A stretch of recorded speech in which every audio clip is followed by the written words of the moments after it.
Anyways, onwards to the next segment. We are playing Covenant 25 today. And our goal is, over the next few streams, to get a 10 win streak, 1 win with every champion in a row without losing any. This is my challenge. Feel free to join in, try it yourself. Yeah, this moves the focus a bit on consistency across all clans as well. So it's kind of a challenge that makes me push my gameplay a little bit, optimize stuff that I wouldn't usually bother optimizing, and focus on getting a strategy to work every time. 4 is your max streak, so this is beyond you. Yeah, I mean, it's a pretty high level challenge, but even if you don't complete it, you might be able to learn something from it, so... Ally Clan, I will always randomize. Yeah, it's definitely inspired by the STS ladder streak format, where you try to win on every essential level with rotating classes. But I feel like the lower ascension levels are a bit less exciting, so I just try streaking on the highest level in that case. So, we are facing Daedalus with Explosive Sigil, Arcus with Daze and Incan Darkshard.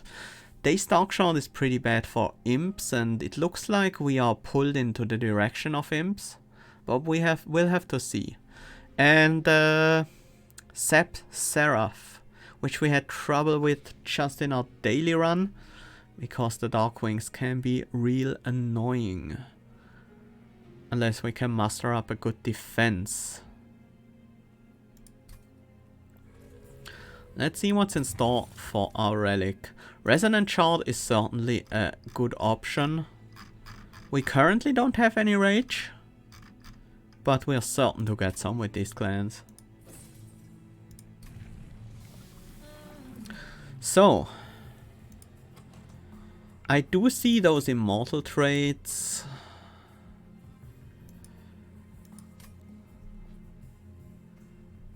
Wrathful can benefit from them. Brawler, not so much.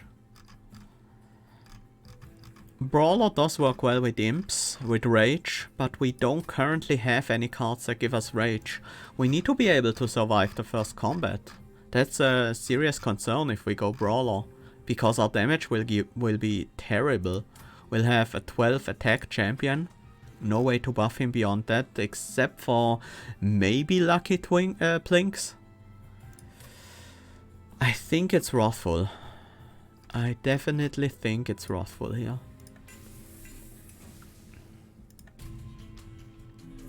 That can actually kill bosses.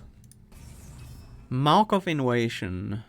I will take this because we have plinks and torches.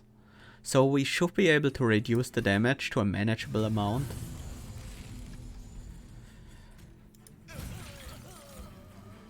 This is not a bad start. Incoming next turn is 9. We can deal with 9.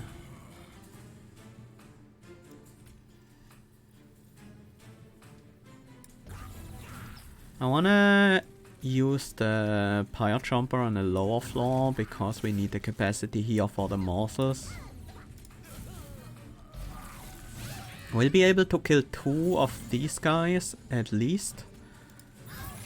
Okay, Blink is great.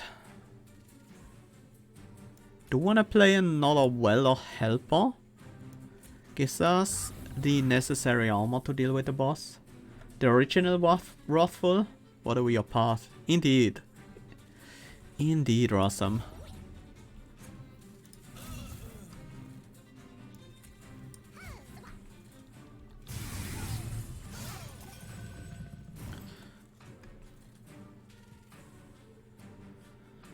We don't have the damage to kill this Forged Disciple, which means we likely won't have the damage to kill this Forged Disciple either, and here's a Disciple Foot Soldier behind him, so...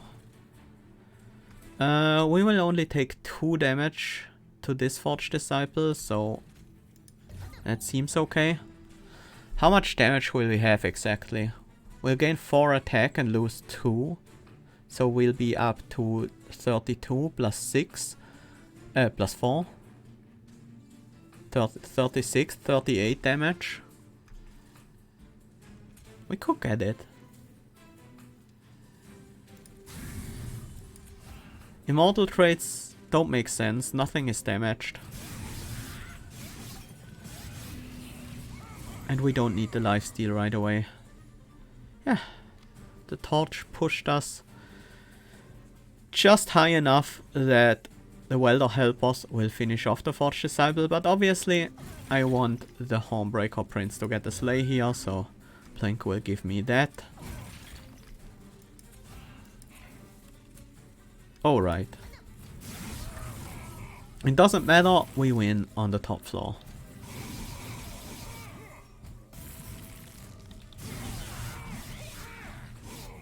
That was a good first fight. We took the trial and only took 2 damage as a result of it. 2 damage we would have taken otherwise as well.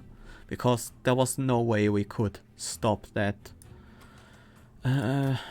Disciple Protector. Ritual of Battle with the Resonant Shard. We already have a Pyre Jumper as well to help us play it out if we happen to draw those together. I do like Vent, definitely. But if we might not be entirely reliant on that one with the torches and the blinks. Perils of Production, Packed Morsels and Space Prism. This is never a skip. We're always gonna pick one of these. Just which one? Perils of Production. I am not against it. Possibly going for an Ember Drain related strategy. We are not fighting Consume Seraph. We are not fighting Cleanse Seraph. So the Rage can be cleansed and we are not faced with Scorchers or Blights in the final fight. We are also not likely... No, we are not fighting Scorchers in the Arcus fight either. Space Prism is obviously very good, especially if we want to use Imps to a higher degree. But I think keeping the option open for a strong Ember Drain strategy is good. I feel like we don't want an Umbra unit. Umbra units are usually frontliners. Our frontliner is gonna be the Hornbreaker Prince. We don't have the Morsel generation to feed an Umbra frontliner on another floor or anything like that. So let's move to the left here. Branded Warrior or Demon Friend. We currently have 2 cards that would allow us to play Demon Friend, which makes it roughly 15% chance that we get to play it on the first turn. That's way too low still. Branded Warrior can be our backliner behind the Hornbreaker Prince. It does have a certain weakness to sweep and spikes, but yeah, we can't really deal with that weakness right now, but that's fine. We don't need it ready this early. And we already have the Resonant Shard, which makes the Rage scaling a viable option. This is tempting. Double stack cost reduce the Ritual of Battle, so we have very strong rage scaling with that.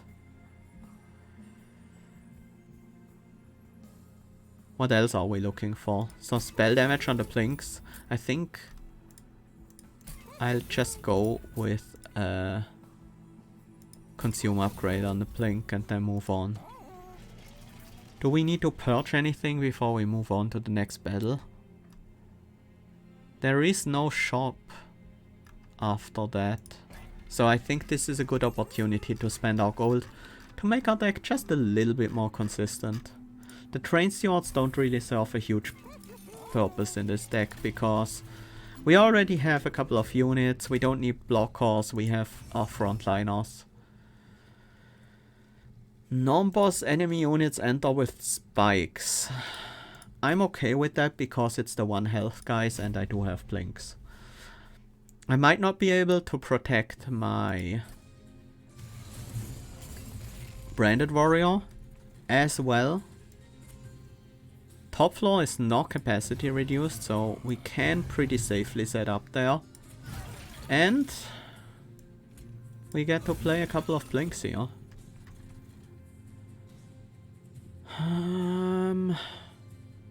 Lifesteal on the Hornbreaker Prince is good. Yeah, I think that's just too good to pass up. These guys are just here in case I need to kill a collector and only have a buff available for that, which is extremely unlikely, but we might as well cover that. Now the question becomes, do I want to deny all slays to the Hornbreaker Prince? The answer is no.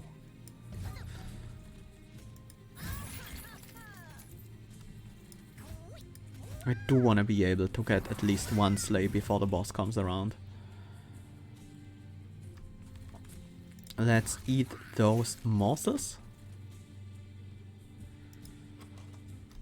I want to play the Ritual of Battle, so I'm not gonna perils here.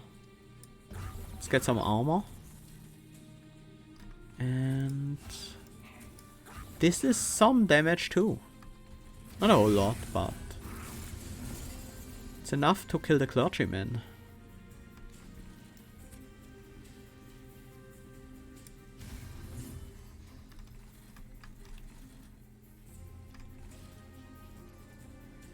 We have 41 health. We are more than ready to take on this boss.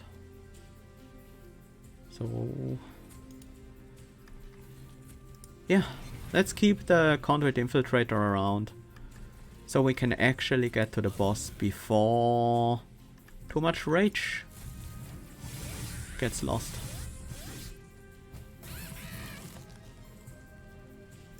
And then we blink them anyway because we don't want them to interfere in the battle. Not that it's necessary or anything. 45 Fledgling Imp Ritual of Battle. If I had picked Space Prism here, I would certainly pick Fledgling Imp now. But that's not what I did. So capacity actually is an issue. We only have room for 1 imp or morsel at a time right now. Although I do plan to improve on that. Third ring boss is Daedalus with Explosive Seal. The Extinguish, deal 1. I think we are already very well set up against that Daedalus because Hornbreaker Prince, the Wrathful version, loves that boss. They gain so much rage from that we can more easily focus on defense with Welder Helpers. I wonder if we want to include Fortify in that. And I do see a certain appeal to Fortify right now, but it might become obsolete later. Feel like Fledgling Imp is not the way we want to handle our rage generation this run.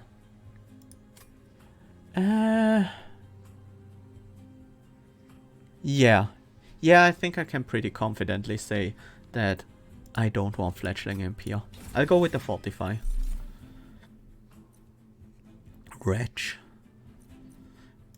But yeah, we want Space Prism still. Space Prism still makes us much more able to utilize our imps and morsels, and that's very good. I wouldn't even mind duping it, but honestly the relic is better, and the pyre health is actually worth something to me as well. I think we're past the point where we need advanced prototype. But how good is Abandoned Entumbra? That would allow us to pick up an Umbra unit, but now... Well, we could still get one from Daedalus, so... It's an option. Even if we don't, these morsels can be quite useful for a variety of stuff.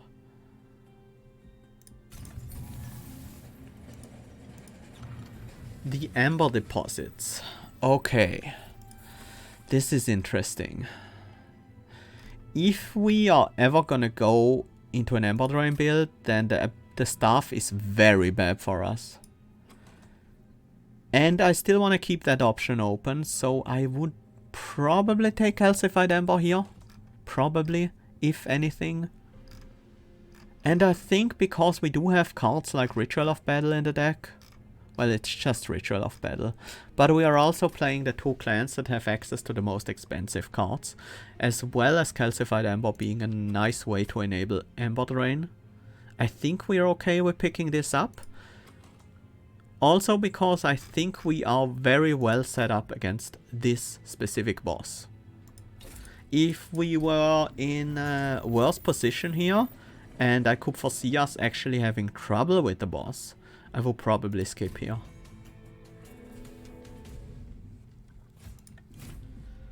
Daedalus is one of the bosses that is probably the boss I have the most losses against.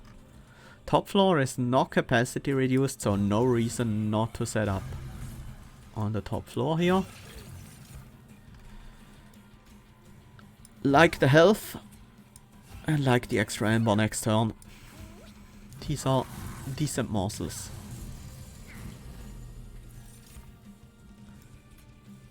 Space Prism on the top floor. Does make sense here. I do want to try to snipe the bomb to avoid the extra damage.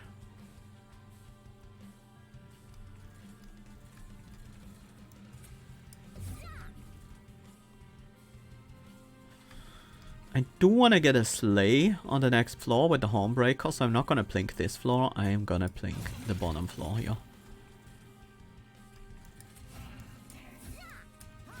Just make sure all the morsels get eaten. In case I draw the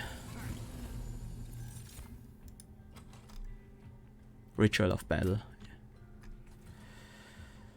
That's the card name.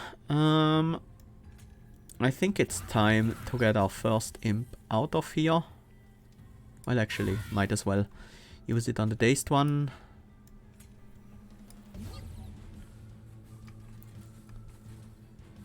How are we looking attack-wise? We'll take 2 hits here, so we grow. We gain 4 rage, we'll have 3 rage next turn. That's 9 attacks, so we are dealing 24. Plus the 16 from the Branded Warrior is already enough to kill this Forged Disciple. So our main problem is gonna be these guys.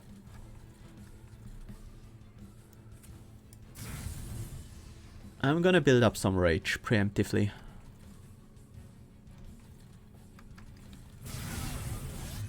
The Immortal Trade is not yet. It's not yet the time for this.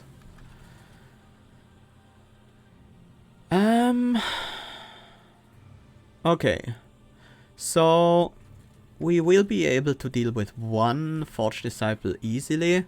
The Branded Warrior will gain extra 3 rage, thanks to the Slay trigger on this. So that's 19 damage next turn. We can use the Plink. Well, that will do.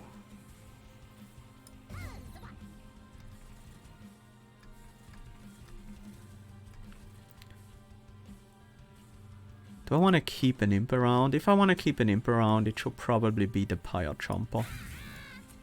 So we can still keep our morsel feeding up there intact.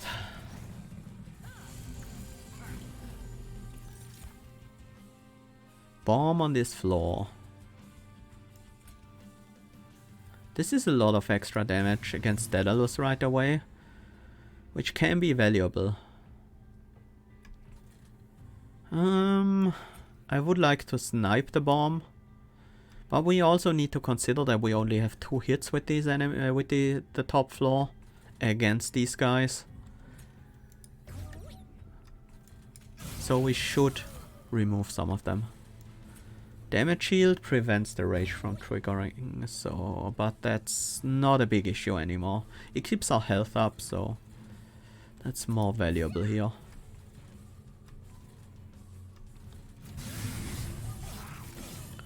And from this point on, we are basically done with the fight. We can pretty much cruise right through to the end.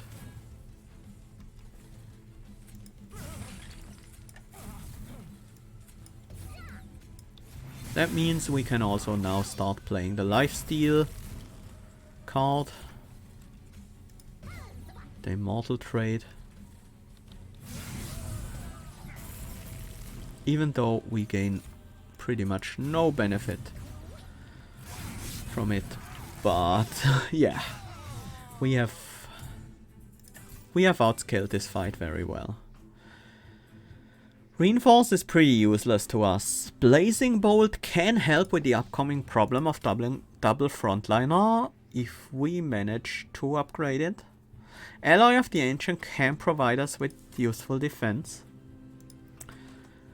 Branded Warrior might have some use for that, because we currently can't apply a lot of armor to them, we just have Fortify, and in sweep fights that might be helpful.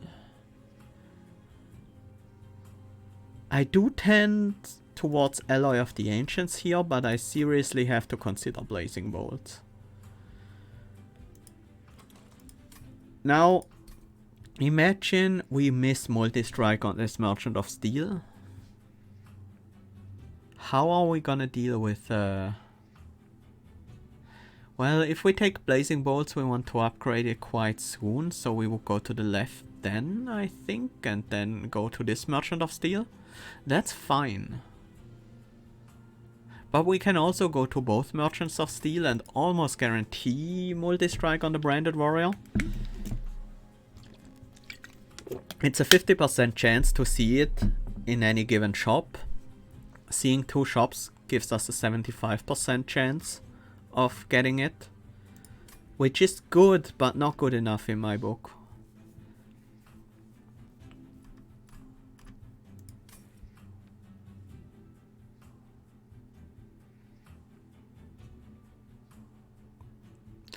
The problem with Blazing Bolts is not just its cost, it's also that we are not clearing out backliners before our killing floor. So the Blazing Bolts might hit backliners as well. And we have to also consider that we are up against Seraph the Temperate, so high defense is important. Yes, Calcified Embers get upgraded after the next fight, which helps with playing Blazing Bolt, that's for sure. But I'm gonna go with Alloy of the Ancients. And I think this is a skip. Sorry, friends. I don't feel like there's a place for you on this train. Nor is there a place for Morsel Master, really. We do now have a Space Prism. We have the Calcified Embers getting upgraded pretty soon. We have Perils of Production. A lot of Ember stuff. It's draw. A lot of Ember and Capacity support already. And I think, given our current deck, our priority should be finding multi-strike for the Branded Warrior. So let's move to the right here. Seems like we are using the same mods. Of course, We are awesome. That doesn't surprise you, does it? Another skip. We have 280 gold. If I reroll, I can easily afford anything I would roll into. If I buy the Eternal Stone and reroll, then there's a very high chance that I'm not able to purchase the large upgrade. So while I would like Endless on an imp, I think it's reroll. Endless on the Pyre Jumper, yes, it is very tempting. I do agree.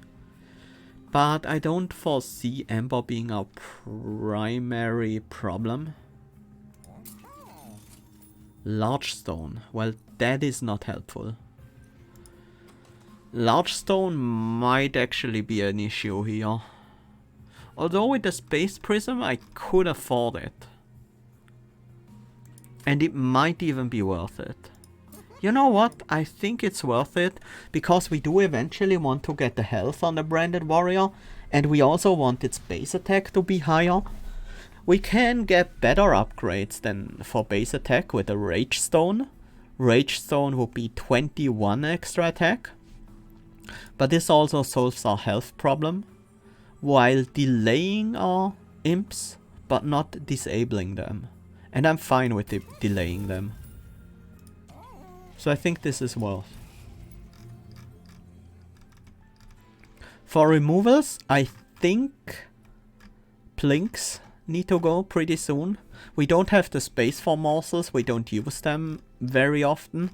We do have our one morsel a turn, and we sometimes have space for that. And also, enemies no longer have 1 HP. There are still a few, but most of them have more than that.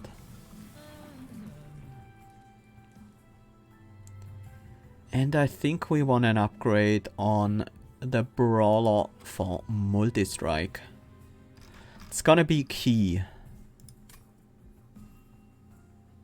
It's basically double the scaling compared to this being 1.5 times the scaling with the rage. Higher rage gain. It's not quite double the scaling because rage has decay, but it's close to that. It's definitely higher offensive scaling. It also gives us an option. It also doubles the attack loss against Seraph. That is true, but I don't think that's an issue. I think having the option to kill 2 frontliners with a single unit is gonna be very valuable for us. Here are some example units that still have 1 health. But that doesn't really concern me. I'll just take 6. We have the pyre health to spare. And this gets us started with the rage on our Hornbreaker Prince.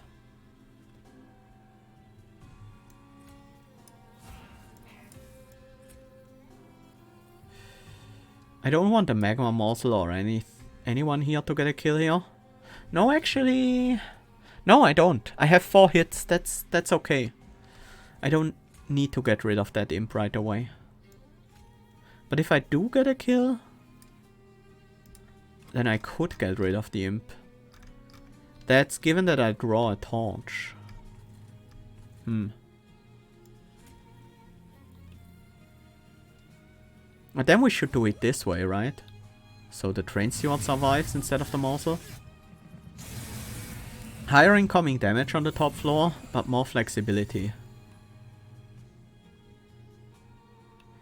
Yeah, this allowed us to get the Collector. And not just that, it allows us to get a Slay trigger on the Collector with the Branded Warrior. And we're still gaining health this turn. So it's not an issue that we take a bit more damage. We take 4 hits here, so we gain 8 rage, 7 rage until next turn. So we're up to 52 attack, which is enough to kill the Clipped Reflector if we don't play any spells on their floor. Let's just get rid of this Morsel and then move on. No real reason to play anything here. We only prevent us from getting slays. Ritual of Battle. I can play one spell here and still be able... No, I can play 2 spells easily. But... should it be Ritual of Battle? Or should it be Torch, Welder Helper this turn? Well, once we get enough attack with the Hornbreaker Prince, we are gonna slay 2 targets a turn. This will actually allow us to slay 2 targets a turn. But it will disable the Branded Warrior slays. Which I'm okay with. We don't need the Branded Warrior to be slaying stuff on this fight. We only need him to kill backliners, like the Clipped Shaman. And he's gonna slay them no matter what. It's time to get rid of the Imp, so we have room in the backline. And also so the Imps doesn't steal our slays.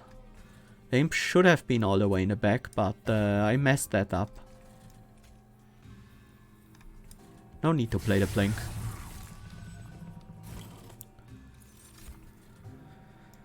We can have this Imp growing with the Branded Warrior.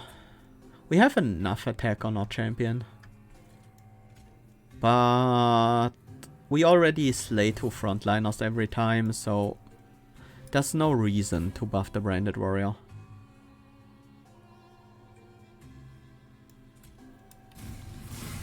And we are so confident with our setup that we can go ahead and Ember Drain. And I forgot the Ember Drain. I wanted to play Welder Helper, but... oh well. It doesn't matter. We have won. We don't need the backliners now. They are not helping us. They were helping us before because we could slay them. But not anymore. You're going to get Collection of Tales this run, won't you? I plan to. That would be quite nice. Impish Scholar, Pirate Jumper, impressive. What does Impish Scholar do for us? Alloy of the Ancients. That's not bad. Space Prism, that's quite good. Impressive allows us to get rid of our imps without... Well, it's basically a torch. We play on an imp that also deals a big chunk of damage to the front enemy unit. But we can't target backliners with that torch. That's not actually that good. I'll take an Impish Scholar. No need for Feast. Amber Cache. Amber Cache might be okay. Grovel is not necessary either. Amber Cache means... Well, I forgot about the calcified ambers being targets for the Impish Scholar. That's actually not that great, but it's still card neutral. Because if we get back a excavated amber, if we get back an excavated amber with the Impish Scholar, that means we draw a card. The card we would have drawn if we didn't have Impish Scholar in our deck. And we gain 2 Amber minus the 1 we paid for Impish Scholar, so it's still an upside. Amber Cache, on the other hand, is not a card I would usually want to get back with the Scholar. Because by that time, after we played it, got it back, and then added the excavated embers to our discard pile, they're probably not that significant anymore, because we've outscaled the fight. Hopefully by then. There we go. Let's get the excavated embers.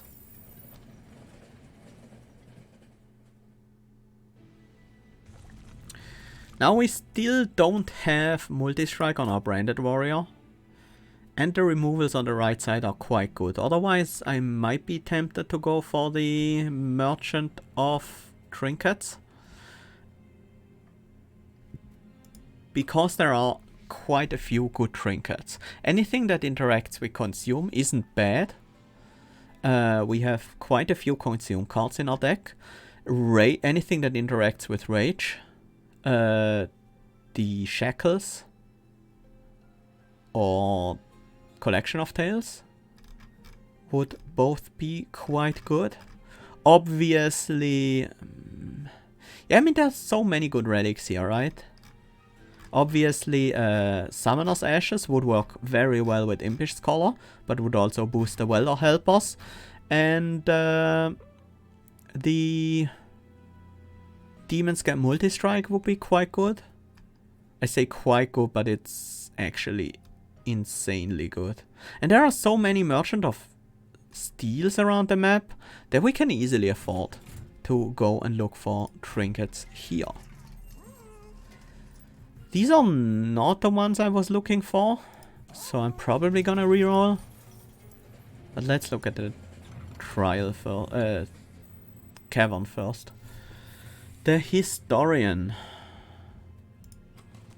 I don't think we want Petty Theft. Definitely not that one. The Gift of Gratitude should actually be quite decent here. We do have a decent chance to line it up with either Excavated Ember, Pyre Jumper, or the Perils.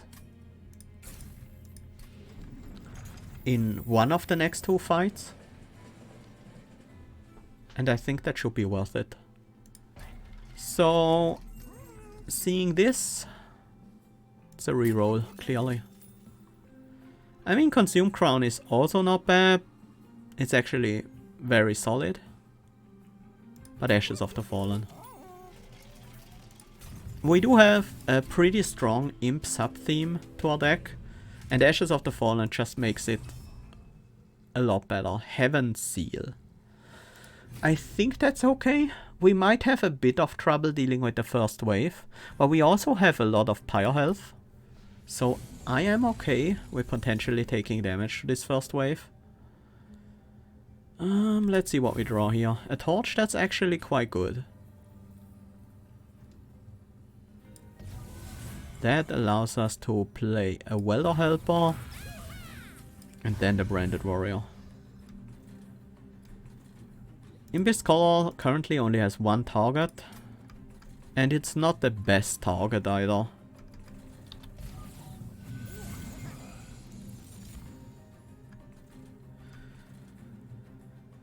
How can we get the Collector? We can't. How much damage do we need to deal with the Master of Light? So incoming is 2 hits, so we'll gain 4 rage. Brings us up to plus 12 attack, so we are dealing 27 times 2 is 54. 91. 91 is not quite enough, but it's close enough that we can get there.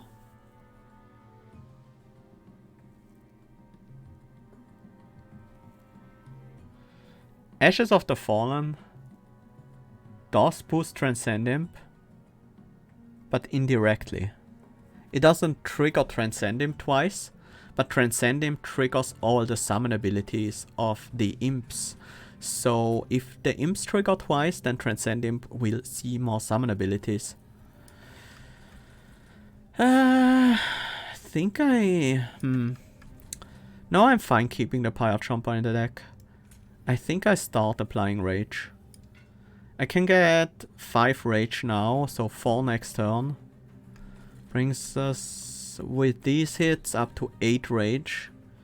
So that's 24 attack. It's 39 damage per hit, which is not enough to kill the frontliner by itself. So we have to kill the backline, otherwise we take damage to them.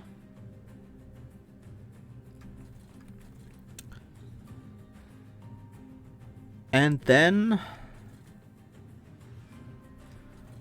we lose a little bit of rage, so we have to apply the Perils of Production. There will be sweepers, but they won't deal relevant damage to the Branded Warrior. So I might as well armor up the frontliner here. And I'll keep the Pyre Jumper in the deck. We'll apply some damage to the Clip Guardian, because why not? Well, he heals it, that would be why not, but you know. We got the Ritual of Battle. That is good. Otherwise the torch would have done, providing us with 12 additional damage. But yeah, Ritual of Battle, very good here. I'm just considering whether I want the Hornbreaker Prince to get the Slay. And yes, I do. I do want the Hornbreaker Prince to get the Rage, that's for sure. Might as well feed the morsel to the floor where there's no Harvest unit. And we don't need to Immortal Trade, we can just let the Ember Drain run out naturally. I guess this is not the turn where we play Gift of Gratitude. We are strong enough to... Huh, are we? We'll have 1 additional Rage. We're dealing 87 next turn. We are dealing 93 the turn after. We need a bit more Rage. Otherwise we won't have the damage to one-shot the Master of Light with our champ and can't get the Slay on the clipped Shaman.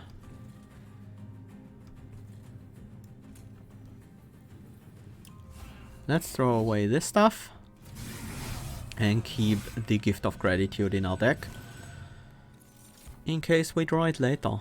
Like on this turn it would be amazing with an Excavated Ember and a Pyre Tromper. Please. I guess we're not gonna get it huge this fight, so I might as well play out the Pyre Tromper now. Oh right, there's a Sweeper here. It doesn't matter. No need to play anything else here.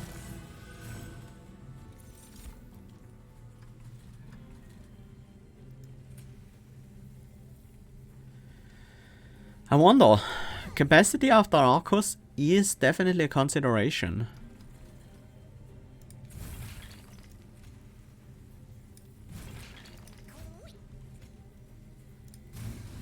That should have gone on the Trainseer, but it doesn't matter because this guy heals up anyways.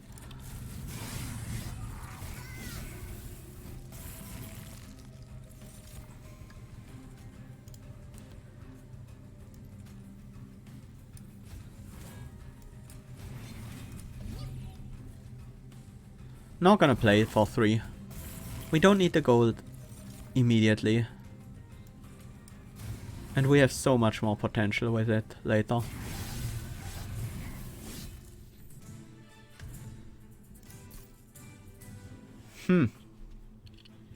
This one is difficult.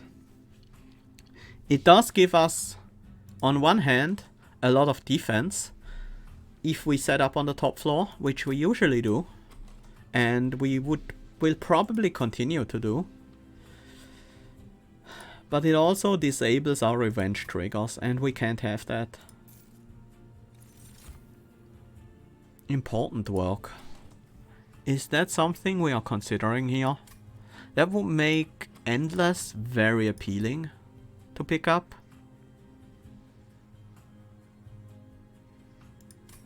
I'm honestly not even as reliant on multi-strike on the Branded Warrior anymore, because I can just grow my Hornbreaker Prince a lot. So I'm probably gonna go to the right here. And then maybe go for this Merchant of Steel to upgrade our units. So we will still visit the Merchant of Steel, so Endless is not out of the question, and Endless would make Important Work pretty good. I don't think we need Inferno at all, and I don't think we need another Pyre Jumper. Although the immediate benefit of upgrading Gift of Gratitude a bit more easily, well, playing it for a high amount, is still there.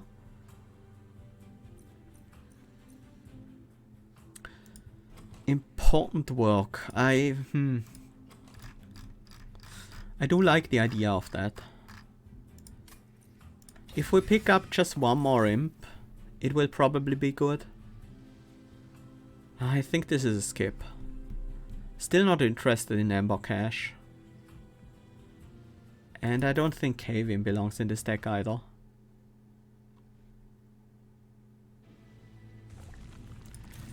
Yeah, we don't have enough gold to really go for this merchant. Fossilized Fangs, no. It's Railhammer. Railhammer is nice. What do we dupe? I think it's Space Prism, and then we don't get capacity. I do like the extra space. That's very handy. But I do want draw. I mean, a single Space Prism provides us basically the same benefit that a boss relic will provide us. So isn't it just better to dupe the Space Prism and go for draw? Sure, we won't have the capacity immediately, but because our main units only use up 5 capacity anyways, that's fine. We can set up our units and include the imps later. It might sometimes be awkward, but sometimes we also start with the Space Prism in our hand. Blinding Dark Shot here means the backliner will be dazed for a turn longer than I would like. But that's fine. As long as it's just a branded warrior and not a homebreaker, I'm okay with that. That means we can play the Welder Helper this turn, otherwise we will be dazing our units for too long.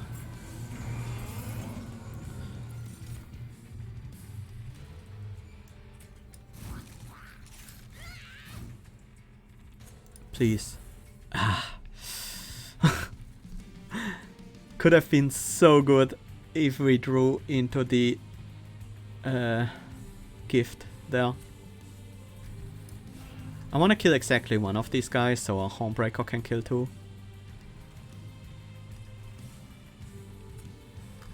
You know what? I'm just gonna get rid of the Blink in the Pyre room. Because I don't want to play it on the income floor. I don't want to kill any of these guys with it. But I don't want it in hand either. Because I want to play the Alloy of the Ancients and the Torch. The Alloy of the Ancients being increased in cost doesn't bother me at all. Yeah, I should definitely play Gift this battle. Even if it's just for 3. I hope it's gonna be more. It's very likely to be more. But even if it's not. Imps should always be in the back, so they can benefit from the branded warrior slay before they attack. How much rage will we have? 2 hits, another 2 hits, and 1 rage loss in between. So this is 7 rage. 7 extra rage means 21 extra attack. That brings us up to 39 times 2. That is enough to deal with this wave. Although the slay will go to the branded warrior.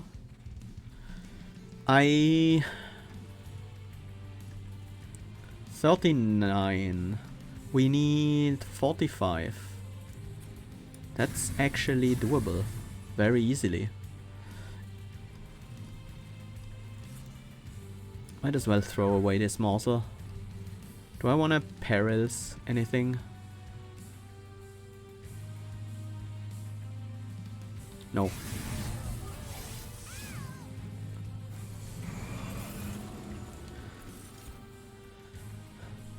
So we're currently at 39, we will be at 12 more, so 51. We can deal 100. Or we can also just Ritual of Battle and deal 100 twice.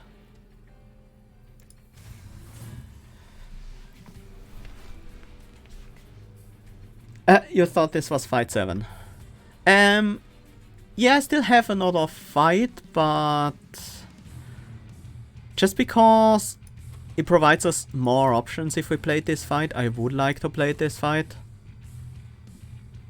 Our next hand will contain an Excavated Ember, the Gifts of Gratitude, and an Impish Scholar.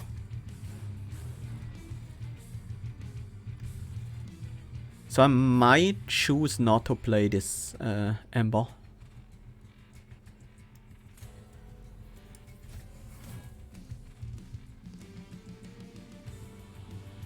I can't Ember Drain this turn for the same reason.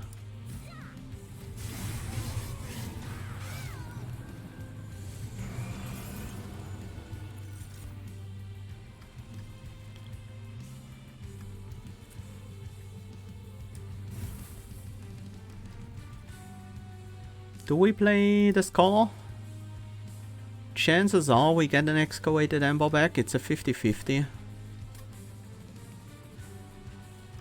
I'm willing to take that. No, we have double trigger. I forgot about that. It was way higher. It was actually 5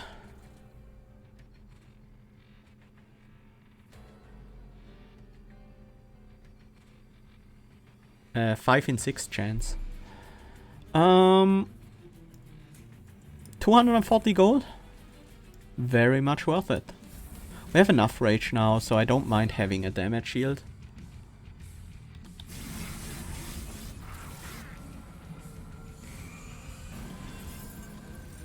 Sure, there was the potential to play for more with the pyre jumpers, but I'm perfectly happy with how this ended up. Buff the backliner now, just in case that's ever relevant. And at this point, we can start Ember Draining.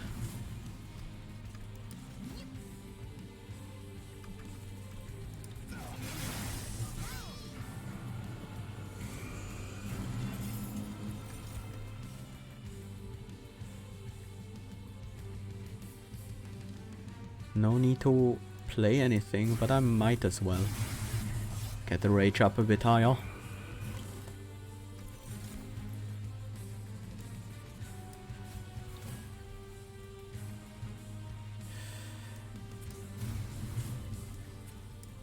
We have so much armor anyways.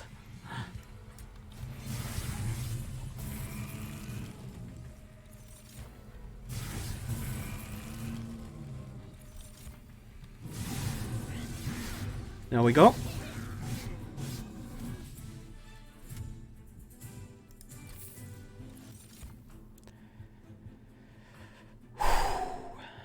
These are two very exciting cards.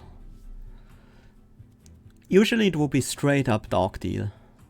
But we have 3 excavated embers, a Perils of Production, an Important Work, and a Pyre Jumper in our deck. So Spike of the Hellhorned is very tempting. But with this champion, Dark Deal is very good as well. I still think I'm gonna go with the Spike. Oh! Goodbye, Rossum. Thanks for hanging out. Really enjoyed your comments. Rest well. Okay. Sketches of Salvation. Not really. But Firewall is really nice as a safety measure. Just in case we do have some Scorchers we can't deal with.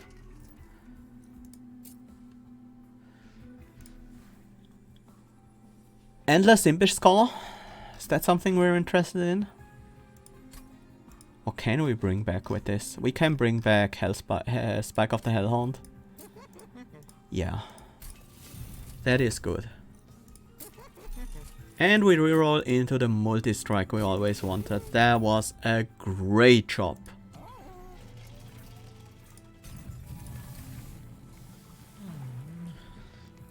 And I think it's time for better rage scaling. The third multi-strike matters much less, because there will almost never be 3 big boys in a row, but there will very often be 2.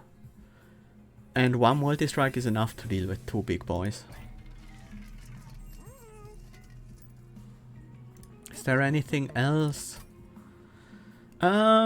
Yeah, we could purge here, and it's not a terrible idea.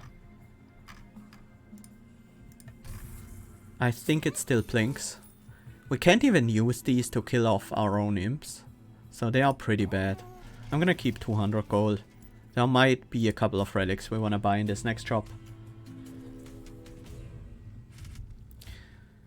Enemies enter with spikes 5. At this point, I don't care about spikes anymore. Spikes for me are just ways to get rid of my imps easier. Let's see. Hornbreaker Blueprints goes down for sure. We Ember. Because we could draw into a Weather Helper, which we then Torch.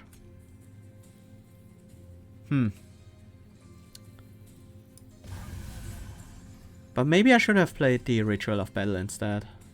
This first wave is pretty scary. Not like we can do much against them right now. But I would like to be able to remove at least one Wild Wings from the fight before we get to them.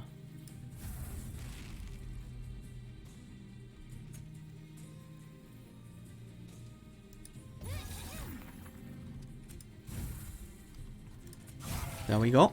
That's one Wild Wings down. What's next? I can kill another one, and I want to. I probably should.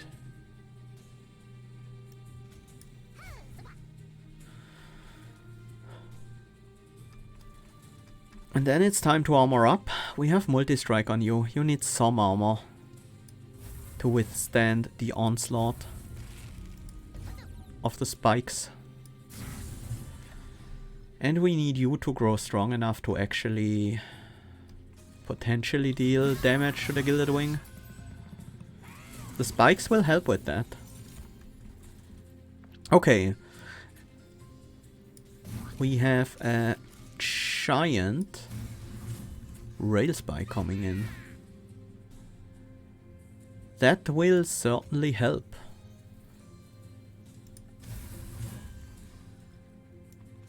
Or rather, solve all my problems for the rest of this fight. I think that's a bit closer to the truth.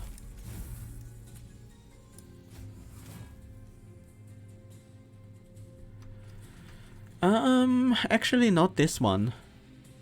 This isn't solved yet. We need one of these guys dead. Ideally another one. Can we get another one? Not right now. Might as well play these anyway.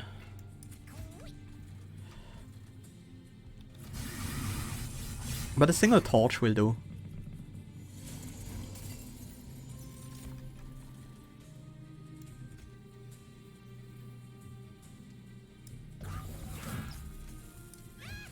Let's do this again. Wait, I should be sacrificing the Scholar. Why am I not sacrificing the Scholar? Now Branded Warrior gets the extra rage, so we can benefit from damage to the back, more damage to backliners, because apparently they like to come up in a constellation where they have a huge tanky backliner. Well, that didn't achieve much. Not that there's much left to be achieved in this fight, but still.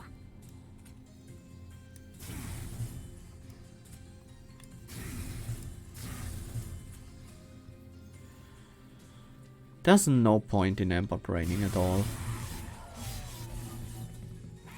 But there's also hardly any cost at this point. We are losing health on our champion. That is something to consider.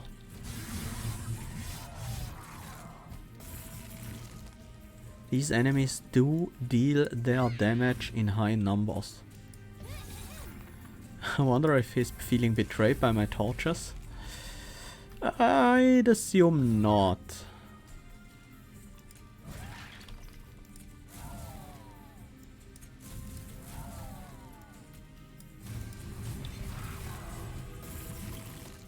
I think that's just like taking a hot shower for him.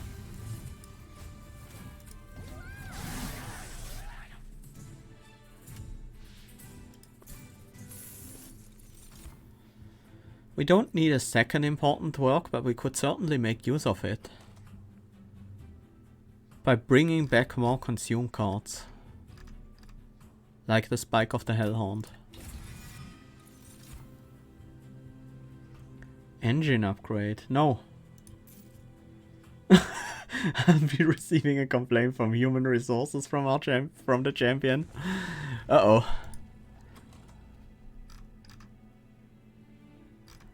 We don't need unit upgrades anymore at all.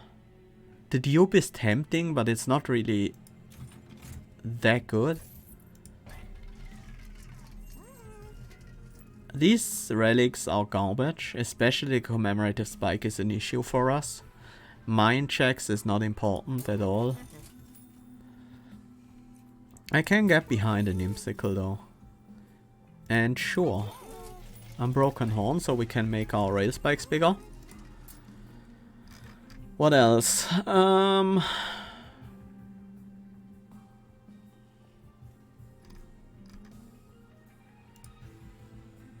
gonna cost reduce a single torch. And then if I have the chance to, I'll give it consume.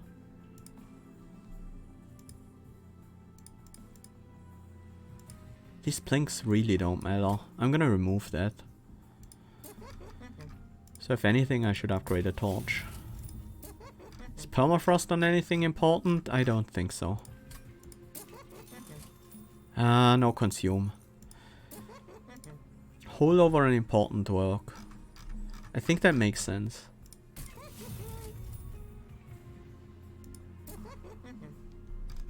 And then the final cost reduction goes on Spike of the Hellhorned, just so it's a bit more potent.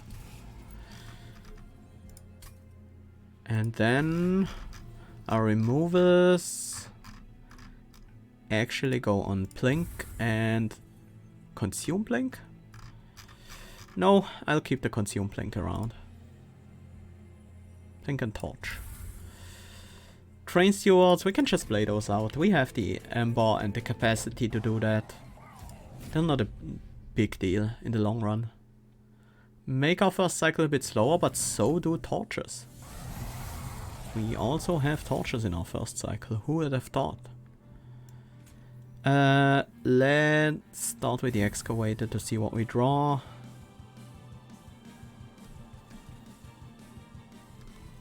Might as well play Pyre Chomper and important work. Well, that didn't do much for us, but it also didn't cost us a whole lot.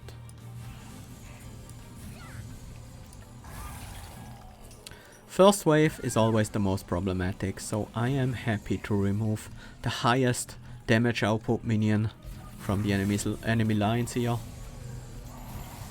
Getting armor on this guy is a slight problem. How much damage do we have here? Certainly not enough right now.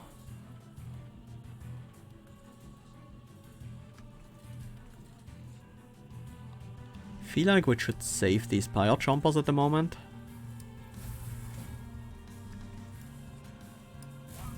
I am gonna set up a torch kill on one of these backliners. I'm just gonna put the Pyre Chomper here so this guy doesn't get extra armor.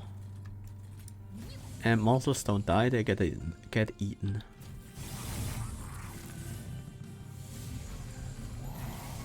We also get Zap this turn, which is never a great thing. But we have a ton of energy. Oh yeah, right, we keep the energy, so we did achieve quite a bit in our first turn.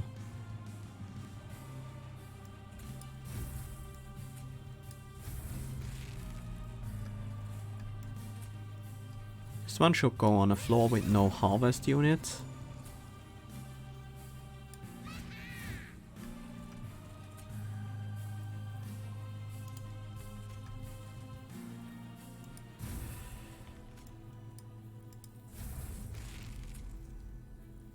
And this one should go on the top floor. And we sacrifice you to generate a ton of armor and more draw and more capacity. All of these are very welcome. And then we need to finish off one of these small guys. Great. Gives us a sleigh with the champion and 2 sleighs with the branded warrior for a bunch of extra rage. These guys, they are a bit too dangerous.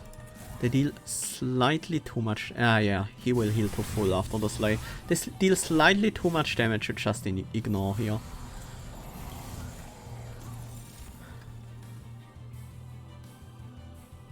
But I think we're okay. I think we are very much okay.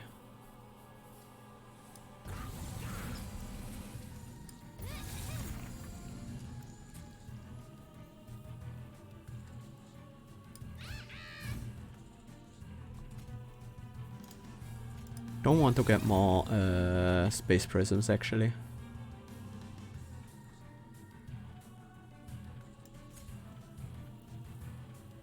Now this is what we do. We torch the Endless Imp. Then we play Spike of the Hellhorned. Then we excavated the Impish Scholar.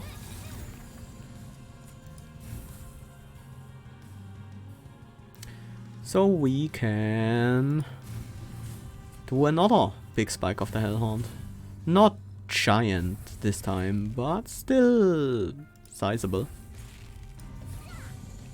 And I think we just outscale this fight to a point where we don't have to worry about anything anymore. But just to be safe, I think we're gonna play 1 or 2 more spikes here.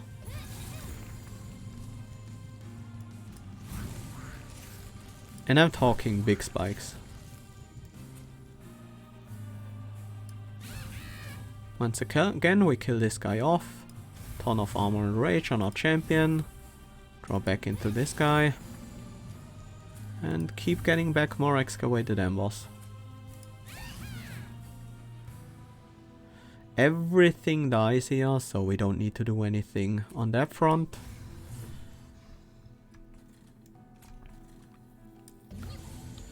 Yeah, I think we've well and truly outscaled this fight.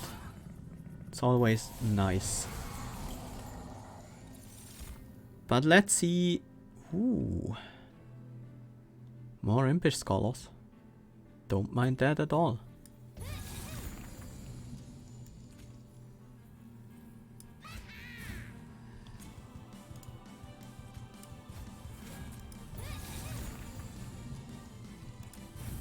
Should be playing these. And I should be using them to draw into more Impish Scholars.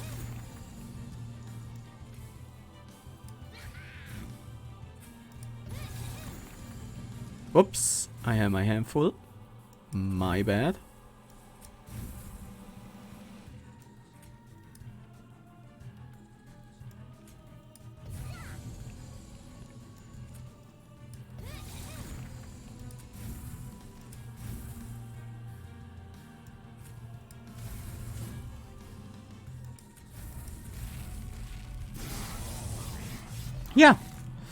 Yeah, this deck can do some disgusting stuff. But let's finish this.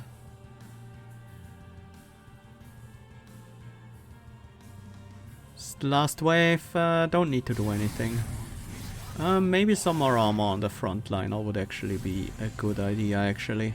Now that I think about it.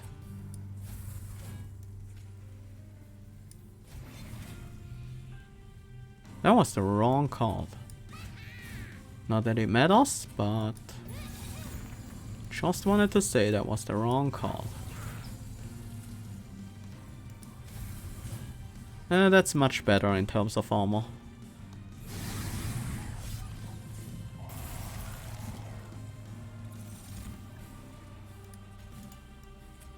$200 armor, that should be more than enough.